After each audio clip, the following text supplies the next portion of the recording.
कि आज का दिन शिक्षा विभाग के लिए एक विशेष महत्व का दिन है, विशेष रूप से उच्च शिक्षा के क्षेत्र में। आप सबने देखा है कि आज हम लोग 3 विशेष रूप से तैयार किए गए पोर्टल्स की शुरुआत कर रहे हैं, उसका लॉन्च कर रहे हैं। तीनों के बारे में आपको विस्तार से हमारे सचिव असंगवा जी ने बताया है और तीनों का महत्व हम समझते हैं कि आप सब लोग समझते हैं कि आज ये तीनों गतिविधियां जिनके संबंध में इन पोर्टलों का लॉन्च हुआ है, ये तीनों महत्वपूर्ण है और बहुत ही प्रासंगिक है। ये दिन रात का काम होता है और लगातार इससे जुड़े कार्यों का निष्पादन विभाग या निदेशालय के द्वारा किया जाता रहा है।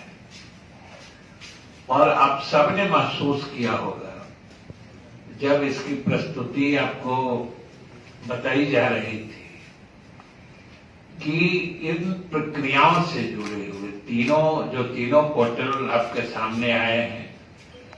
एक कॉलेज एफिलिएशन से जुड़ा हुआ पोर्टल है, दूसरा परफॉर्मेंस ग्रांट जो दिया जाता है उससे जुड़ा पोर्टल है, और तीसरा जो रिक्रूटमेंट से जुड़ा हुआ पोर्टल है। तीनों पोर्टल महत्वपूर्ण है और ये एक तरह से विभाग या निदेशालय के दिनचर्या के कार्यों में शामिल रहते हैं। रोज इनके संबंध में कुछ न कुछ काम विभाग में चलते रहता है और आपने देखा है कि किस ढंग से पोर्टल को सुगम और सुविधापूर्ण बनाया गया है कि जिस प्रक्रिया को करने में या जिस प्रक्रिया को पूरा करने में कितना समय और कितनी परेशानी होती थी, आज वो सुगमता से कोई भी शिक्षण संस्थान अपनी जगह से वो उस काम को कर सकते हैं। और यही जब जो आज के जमाने में जो हमारी सूचना प्रौद्योगिकी इतनी विकसित हुई है, तो उसका लाभ उठाना ये हर दृष्टिकोण से उचित ही नहीं है। अब तो एक तरह से अपरिहार्य बनते जा रहा है, क्योंकि अगर हम नहीं उठाते हैं तो सिर्फ और सिर्फ परेशानी आती है और लोग हर तरीके से परेशान होते हैं, कई तरह की शिकायतों को पैदा करता है। और सबसे बड़ी बात जो इस तरह के पोर्टल के लॉन्च होने से होता है वो होता है जो आपको हमारे अपर मुख्य सचिव और सचिव महोदय ने बताया कि इससे पहली चीज ट्रांसपेरेंसी आती है, पारदर्शिता आती है, और दूसरी चीज अकाउंटेबिलिटी आती है, जिम्मेदारी जो करते हैं, उत्तरदायित्व का निर्धारण होना आसान हो जाता है। अब समझिए कि जैसे एफिलिएशन की बात ले लीजिए, तो एफिलिएशन के लिए अब कितने कागजात चाहिए, जमीन संबंधी दस्तावेज चाहिए, कितने कमरे हैं, क्या क्या, कितने डेस्क बेंच से लेके कितने शिक्षक हैं, किस विषय में मान्यता है नहीं है, कई तरह की चीजें होती हैं। और उन सब से जुड़े कागजातों या दस्तावेजों का अगर फोटोकॉपी या मूल प्रति ही देनी पड़ी तो समझ सकते हैं कितना मोटा लंबा चौड़ा ये हो जाता है। और देखने ही में अगर इतने मोटे दस्तावेज आपको जांच के लिए दे दिए जाए तो समझिए कि देखने और जांच करने वाले के लिए भी भारी परेशानी का सबब होता है, कारण होता है। और कभी कभी तो इतनी उलझी हुई बातें होती हैं या बातें इतनी उलझ जाती हैं कि उनको सही ढंग से अलग अलग करके समझना या उन पर कोई कार्रवाई करना भी बड़ा दुरूह काम हो जाता है। इसलिए इस पोर्टल को लॉन्च किया गया है कि अब जो भी शिक्षण संस्थान है, महाविद्यालय है, जिनको निबंधन कराना है, वो अपनी ही जगह से सारी सूचनाएं वो इस पोर्टल पर आके, जो असंगवा जी ने बताया है, उसके विभिन्न प्रक्रियाओं से गुजर के वो अपलोड कर सकते हैं। और वो अपने संस्थान में बैठ के उन्होंने उसको अपलोड कर दिया। मतलब समझ लीजिए कि उन्होंने संबंधन के लिए अपनी दरखास्त या अर्जी यूनिवर्सिटी और सरकार के यहां लगा दी, जिसके लिए उनको यूनिवर्सिटी जाना पड़ता, सरकार में आना पड़ता, अलग अलग जगह पर विश्वविद्यालय के मुख्यालय जा रहे हैं, फिर सरकार में यहां सचिवालय आ रहे हैं। उन सारी प्रक्रियाओं को का निचोड़ निकालते हुए सीधे वेबसाइट जो पोर्टल है उस पर जाके वो उसको डाल देते हैं।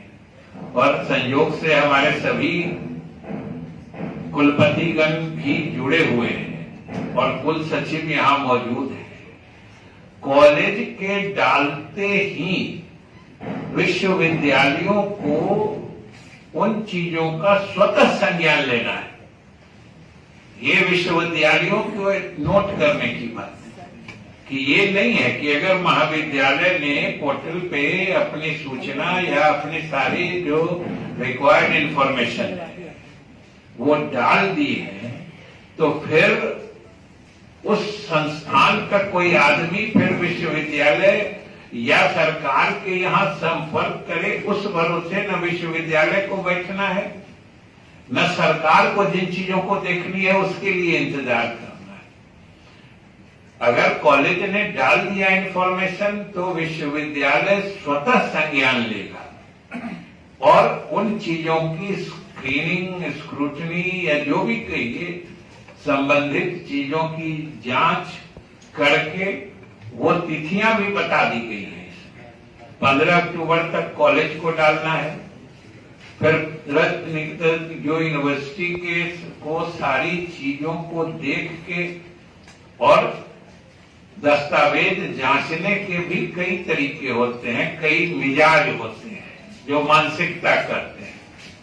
क्योंकि ये हमेशा विश्वविद्यालयों को भी समझना चाहिए कि सरकार की नीति उच्च शिक्षा को बढ़ावा देने की, इसीलिए सरकार ने कॉलेज को संबद्धता देने की नीति अपनाई। तो संबद्धता प्रदान करने के लिए जिन आवश्यक शर्तों को पूरा करने की जरूरत होती है, उनमें अगर कोई कमी है, कमी दिखती है, तो उसको पूरा करवाने की व्यवस्था करनी चाहिए। सिर्फ एक मतलब त्रुटि खोज के और उसके आधार पर उस बात को पेंडिंग लंबित कर देने की कोई मंशा नहीं होनी चाहिए। क्योंकि अल्टीमेटली जब तक महाविद्यालय, विश्वविद्यालय और सरकार, हमारे यहाँ का निदेशालय, ये तीनों मिल के नहीं काम करेंगे तो हम उच्च शिक्षा के क्षेत्र में जो प्रगति चाहते हैं, जो विकास चाहते हैं, वो नहीं हो सकता है। और एक बार यूनिवर्सिटी ने अगर सारी चीजों की जांच पड़ताल कर ली है, फिर उनको तुरंत सरकार के यहां भेजना है। क्योंकि ये तय है कि जब तक विश्वविद्यालय से अनुशंसा होकर सरकार के द्वारा उसका अनुमोदन नहीं होता है, तब तक संबद्धता जायज नहीं होती है। काहे कि मैंने मंत्री के रूप में बहुत सारे कॉलेजों के बारे में देखा है इस तरह की त्रुटिपूर्ण स्थिति कि कॉलेज ने कुछ मांगा, विश्वविद्यालय ने अपने स्तर से जांच करके या तो रिकमेंड करके गवर्नमेंट में भेज दिया और कॉलेज ने उस पे आगे का काम शुरू कर दिया, एडमिशन लेना शुरू कर दिया, आगे की कार्रवाई कर दी। बाद में जाके फिर बच्चे दाखिल हो जाते हैं, उनकी पढ़ाई हो जाती है, कभी एग्जाम हो जाता है, तब जाके ये बात निकल के आती है कि भाई इसको तो सरकार से संबद्धता का अनुमोदन हुआ ही नहीं। तब फिर समझिए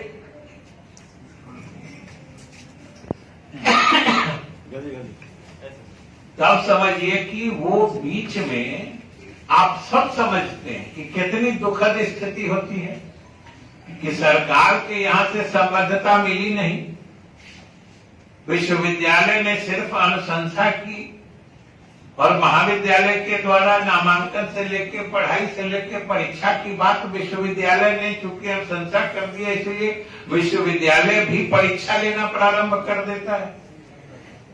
ये बड़ी दुखद स्थिति होती है और अंत में फिर बात सरकार के मत्थे आ जाती है कि भाई हमारे बच्चे हैं, बच्चे इसी प्रदेश के हैं, उन्होंने विधिवत दाखिला लिया है, पढ़ाई की है, परीक्षाएं दी हैं, तो फिर उनके रिजल्ट की मान्यता क्यों नहीं हो? तो इस तरह की दुखद स्थिति अगर आती है तो उसके लिए तो हम ही तीनों में से कोई जिम्मेवार है। महाविद्यालय है, विश्वविद्यालय है, निदेशालय है।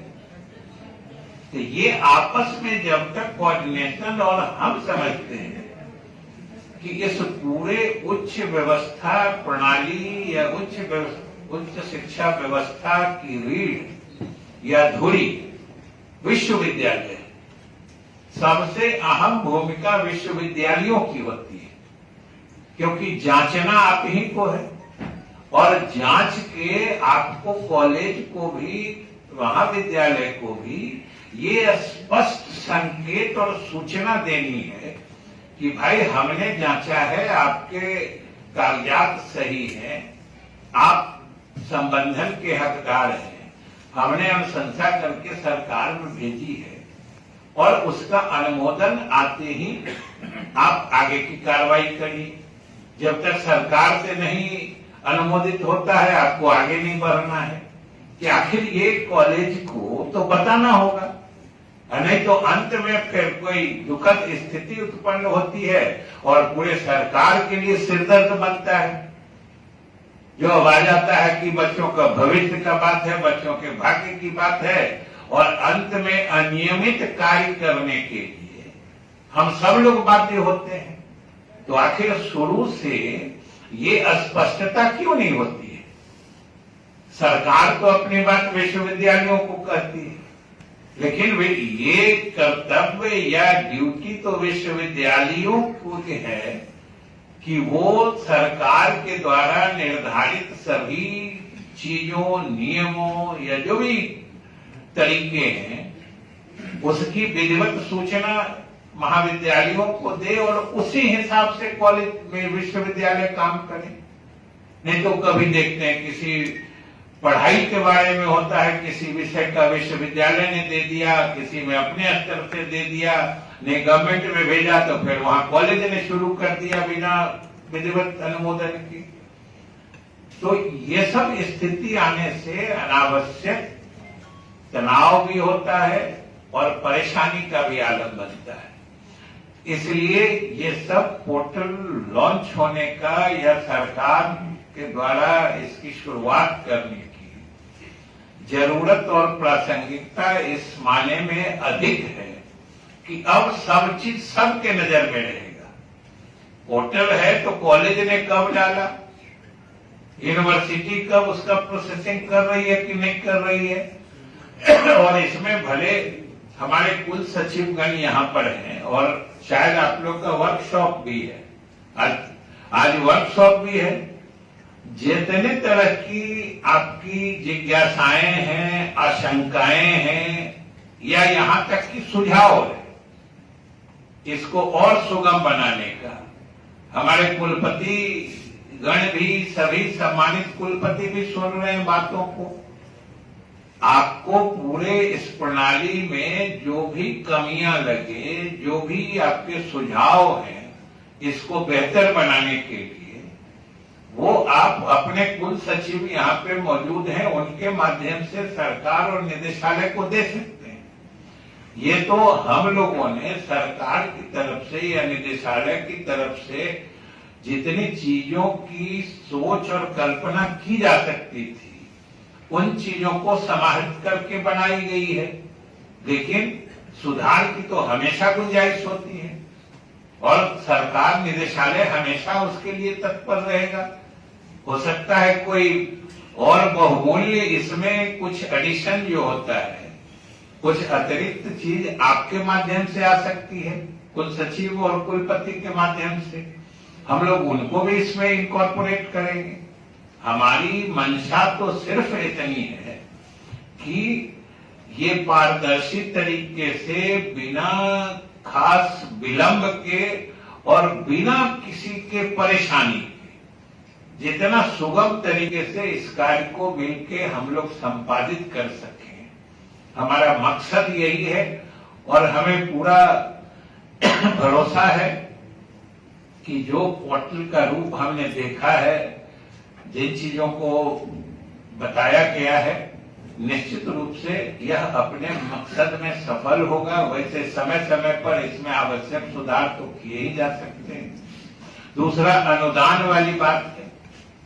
भाई, हमारे विश्वविद्यालय के सभी अधिकारी से लेके निदेशालय और हम लोग सरकार के यहाँ भी इसके संबंध में तरह तरह की शिकायतें मिलती रहती हैं कि सबको मालूम है कि वित्त रहित शिक्षा नीति को समाप्त करने के लिए सरकार ने यह अनुदान देने की प्रणाली शुरू की है कि हम उनके जो नतीजे आते हैं परीक्षाओं में, जो परीक्षा फल आते हैं, उसके आधार पर महाविद्यालयों को ग्रांट अनुदान देते हैं।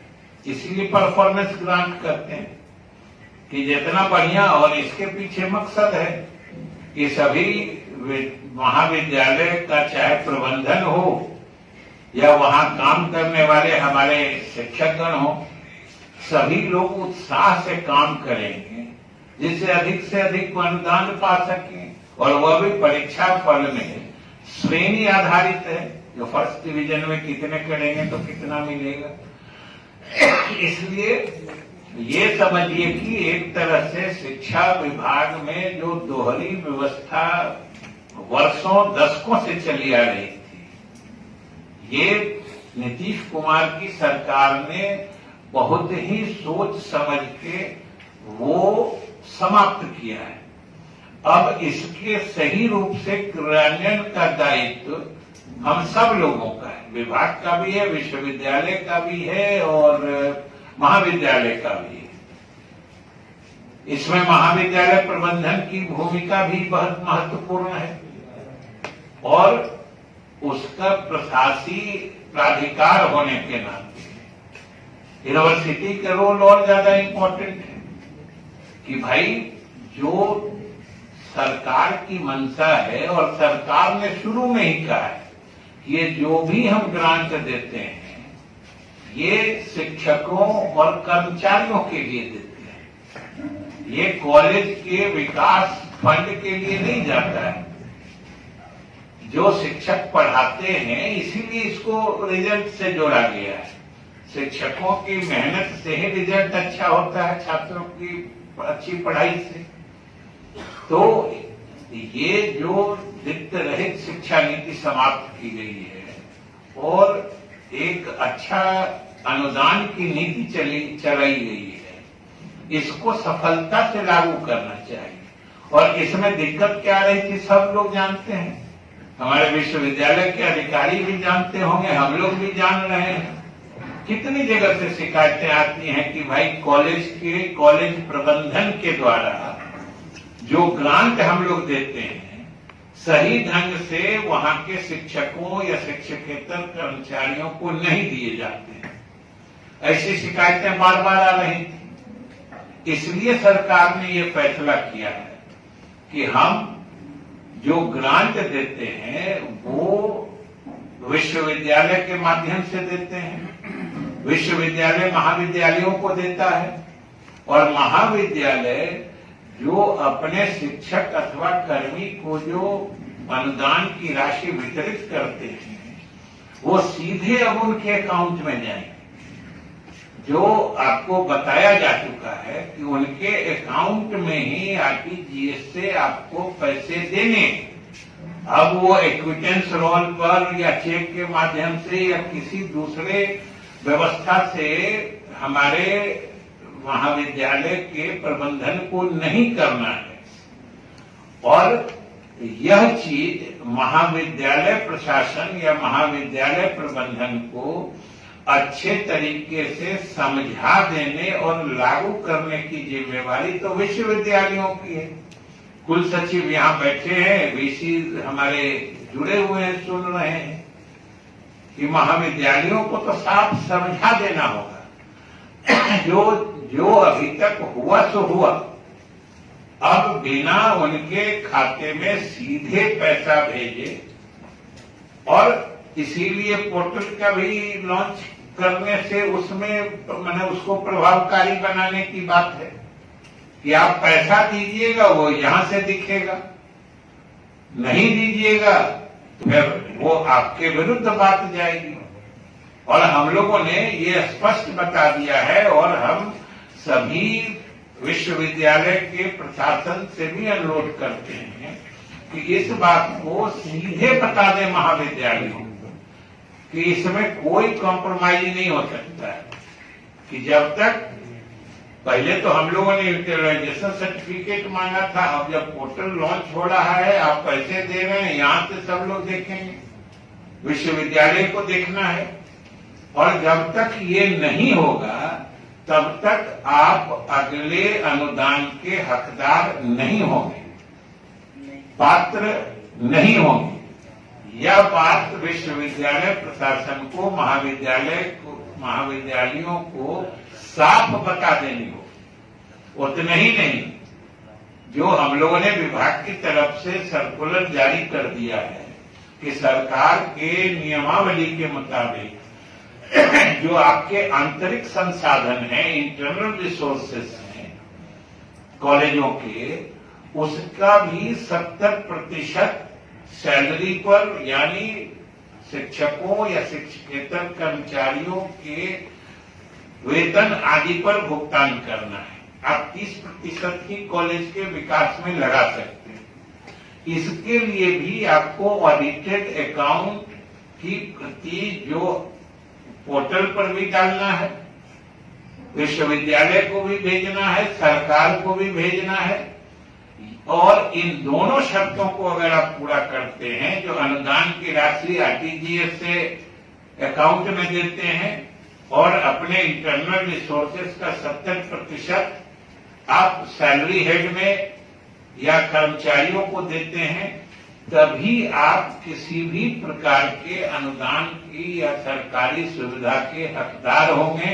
यह चीज साफ साफ बता दी गई है और हमारा यही अनुरोध होगा कि सभी विश्वविद्यालय के अधिकारी अपने अधीन सभी महाविद्यालयों से इन चीजों की पूरी मैंने इन चीजों का अनुपालन सुनिश्चित जरूर कराएंगे। तभी हमारे जो शिक्षक हैं वो भी थोड़ी ईमानदारी से काम करेंगे, वरना उनकी बराबर शिकायत देखते हैं कि भाई हम काम हमसे कराता है, कभी इतना पे दस्तखत कराता है, कभी इतने पे मतलब देता है, कभी कुछ तरह तरह की शिकायतें आती हैं। तो ये सबका समझिए कि एकदम पैनेशिया टाइप का है। बहुत से मर्ज की दवा ये आईटी के माध्यम से इस पोर्टल के रूप में उपलब्ध कराई जा रही है। नियुक्तियों और नियुक्तियों के बारे में है कि ये तो पोर्टल पे इन्होंने शिक्षकेतर कर्मियों के ही संबंध में जिक्र किया है, ये आवश्यक भी है। हमने इनसे अनुरोध किया है कि इसी में शिक्षकों वाली भी बात डालें और इसको जैसा कि असंगवा जी ने सचिव महोदय ने बताया कि ये एक तरह से कंटिन्यूअस प्रोसेस होगा, सतत प्रक्रिया होगी कि हर महीने के अंत में उस विश्वविद्यालय के अधीन, चाहे विश्वविद्यालय कार्यालय में हो या विश्वविद्यालय स्तर पर हो या महाविद्यालयों के स्तर पर हो, चाहे शिक्षकेतर कर्मियों की सेवानिवृत्ति हो या शिक्षकों की सेवानिवृत्ति हो, उसी से तो रिक्तियां बनती हैं। तो उन रिक्तियों की सूचना उस महीने के अंत में कंपाइल करके, संकलित और संग्रहित करके सरकार को निश्चित रूप से विश्वविद्यालय प्रशासन उपलब्ध करा दे, अपने अधीन महाविद्यालयों से सूचना ले ले और उन सूचनाओं को एकत्रित करके भेज दे, क्योंकि ये एक तरह से रेडी रेफरेंस रहेगा। हमेशा सरकार के स्तर पर इस बात का आभास या भान रहेगा कि हमारे कितने पद कहाँ रिक्त हैं, और सब हमारे कुलपति और कुल सचिव जानते हैं कि सरकार ने नियम बना दिया है कि अब कोई भी तृतीय श्रेणी या शिक्षकेतर कर्मियों की भी नियुक्ति विश्वविद्यालय या महाविद्यालय के स्तर से नहीं होगी। इन सब के लिए या तो एक स्वतंत्र आयोग बनाया जाएगा, और जब तक आयोग नहीं बनता है तब तक जो भी दूसरे आयोग इन कार्यों को करने की पात्रता और धारिता रखते हैं, उनके माध्यम से ये कराया जाएगा। चाहे कर्मचारी चयन आयोग है या कोई दूसरा आयोग या दूसरा कोई सरकारी जो इस तरह की संस्था है, उससे कराया जाएगा। ऐसी सूचना मिल रही है। सभी कुलपतियों और कुल सचिवों से अनुरोध है कि आप अपने विश्वविद्यालय में जरूर इसकी ताकीद कर लें कि भाई इस बीच में सरकार का जो सर्कुलर निकला है उसके बाद कहीं कोई नियुक्ति तो न हुई है या हो तो नहीं रही है, क्योंकि फिर वही बात हो जाएगी। कहीं से कोई महाविद्यालय हो या विश्वविद्यालय हो, वो 20-25 आदमी की नियुक्ति कर देगा। एकाध विश्वविद्यालय में पहले से ये बात आ रही है, शायद सबके संज्ञान में है, विभाग के भी संज्ञान में है, जो गलत तरीके से नियुक्तियां कर दी जाती हैं और संचिकाओं में, दस्तावेज में स्पष्ट रूप से प्रमाणित रहता है जो इन नियुक्तियों को करने में सरकार द्वारा कोई निर्धारित प्रक्रिया नहीं अपनाई गई है, लेकिन नियुक्ति हो जाती है। 10, 20, 25, 50 लोग हो जाते हैं। आखिर सब लोग बिहार के ही होते हैं, सब लोग कहीं न कहीं से जुड़े होते हैं, और उनको हटाइए तो हंगामा, नहीं हटाइए तो अनियमित कार्य। इस बीच में जो सरकार या प्रशासन जो सैंडविच होता है, क्या दुविधा की स्थिति बनती है, आखिर इसकी जिम्मेवारी कौन लेगा? किसी को तो जिम्मेदार बनना पड़ेगा इस तरह के गलत कार्यों को नहीं करने के लिए। और हम समझते हैं कि इसमें विश्वविद्यालय प्रशासन की भूमिका सबसे महत्वपूर्ण है, क्योंकि बीच में देखना आप ही का काम है। सरकार तो नीतियां बना के केवल ये देखती है कि आप नीतियों से इधर उधर न जाएं, उतना ही देखती है, लेकिन उन नीतियों का क्रियान्वयन प्रभावकारी इस तरीके से हो, ये तो आप ही कर सकते हैं। और नहीं करने से फिर आपको भी परेशानी है, हमको भी परेशानी है। कभी कभी कोई नकारात्मक कदम उठाने पड़ते हैं जो हम लोगों का च्वाइस नहीं होता है। किसी को आपने गलत ढंग से नौकरी दे दी, कोई 10 साल काम कर लेता है, कोई 20 साल काम कर लेता है। कितने जगह हमने देखा है अभी कई संचिकाओं में जो बात निकल के आ गई गलत नियुक्ति है, तो सिर्फ एक बैंक का निर्णय ले लिया कि उसको उसका वेतन बंद हो गया। अब सोच लीजिए, वेतन बंद है लेकिन उस गलत नियुक्ति को अंडू करना या उसको निरस्त नहीं किया गया। अब कितनी दुखद स्थिति है, सो देखिए कि वेतन बंद है लेकिन वो आदमी ड्यूटी कर रहा है।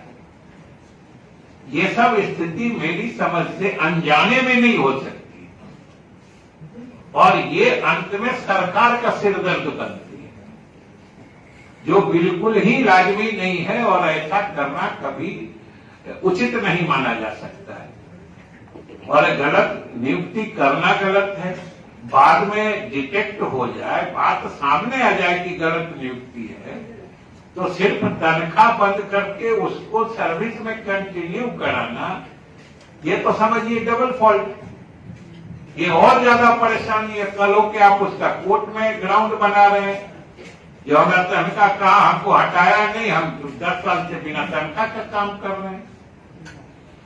तो भाई इस सब तरह की स्थिति आने से जिम्मेदारी तो सुनिश्चित करनी पड़ेगी। ये किनके कारण इस सब तरह की स्थिति बनती, इसलिए हम समझते हैं कि हमारे सभी कुलपति और कुल सचिव इतने जिम्मेदार, इतने प्रभावी जरूर हैं कि इन सब चीजों के मद्देनजर गलत नियुक्ति, गलत चीजों से न सिर्फ परहेज करेंगे, बल्कि पीछे से भी अगर कोई इस तरह की गलत चीजें आ रही हैं, क्योंकि अगर गलत चीजों को हम लोगों ने जान करके भी उसको कंटिन्यू करने को छोड़ दिया, अलाउ कर दिया, तो उस गड़बड़ी में हम सब लोग शामिल माने जाते हैं, सबकी जिम्मेदारी बन जाती है।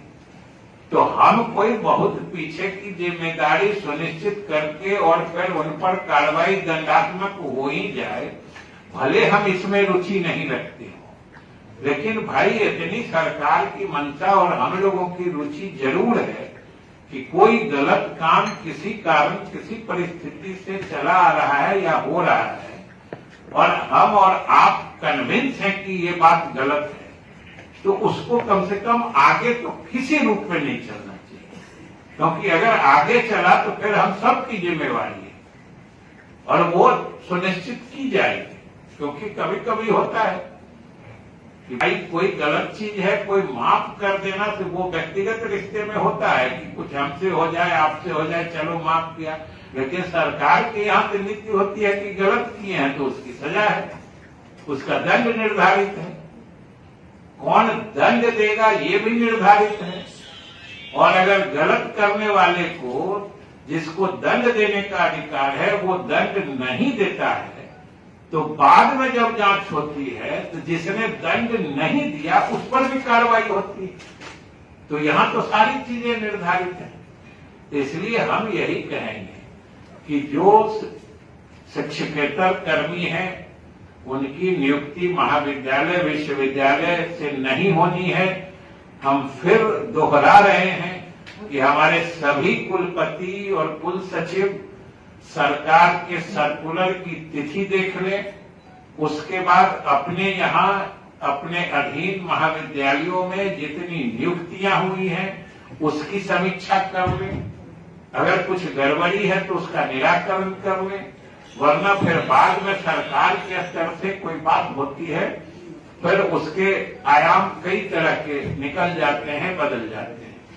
उसी तरीके से शिक्षकों के भी रिक्ति पद जो स्वीकृत पद है उसके लिए भी जो हमारे अपर मुख्य सचिव बता रहे थे 4600 से अधिक शिक्षकों की नियुक्ति हो रही है, और विश्वविद्यालय सेवा आयोग बनाया गया है विशेष रूप से सरकार के द्वारा, क्योंकि विश्वविद्यालय स्तर पर शिक्षकों की कमी बहुत महसूस की जा रही थी और पढ़ाई प्रभावित हो रही थी, इसलिए ये विशेष व्यवस्था की गई है।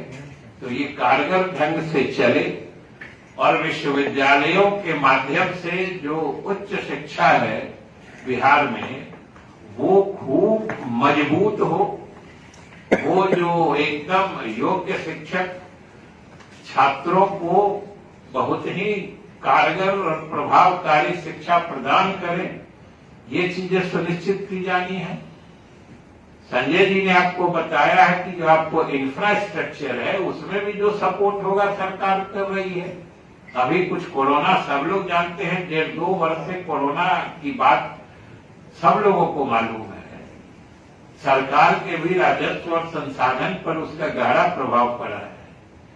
उसके परिप्रेक्ष्य में भी हमारे विश्वविद्यालय या उच्च शिक्षा प्रभावित नहीं हो, ऐसी व्यवस्था हम लोग देख रहे हैं। लेकिन भाई आखिर शिक्षा तो शिक्षकों पर निर्भर करती है।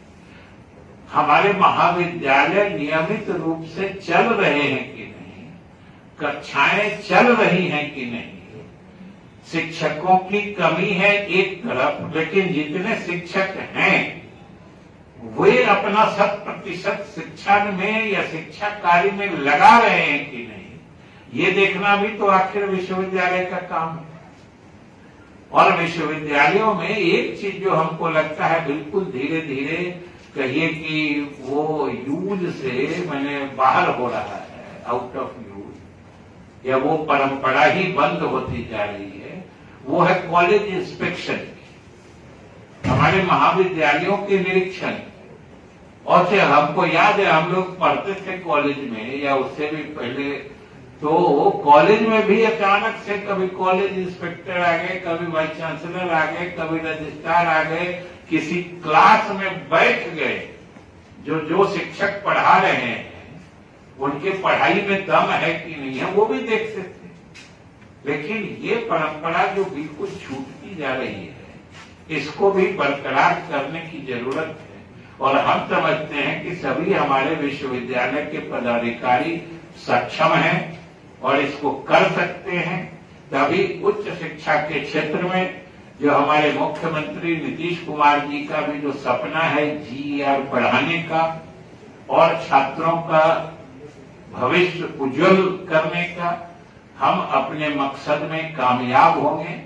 इन्हीं शुभकामनाओं के साथ हम खास तौर से अपने सभी वरीय पदाधिकारियों का, जो हमारे अपर मुख्य सचिव के नेतृत्व में जो उच्च शिक्षा निदेशालय है, और विशेष रूप से असंगवा जी जिन्होंने इन पोर्टलों को बनाने में, इसके निर्माण में अहम किरदार निभाया है, हम इन सभी लोगों को बधाई देते हैं और शुभकामनाएं देते हैं कि आने वाले समय में उच्च शिक्षा से जुड़े अनेक परेशानियों का जवाब या काट इन पोर्टलों के माध्यम से होगा।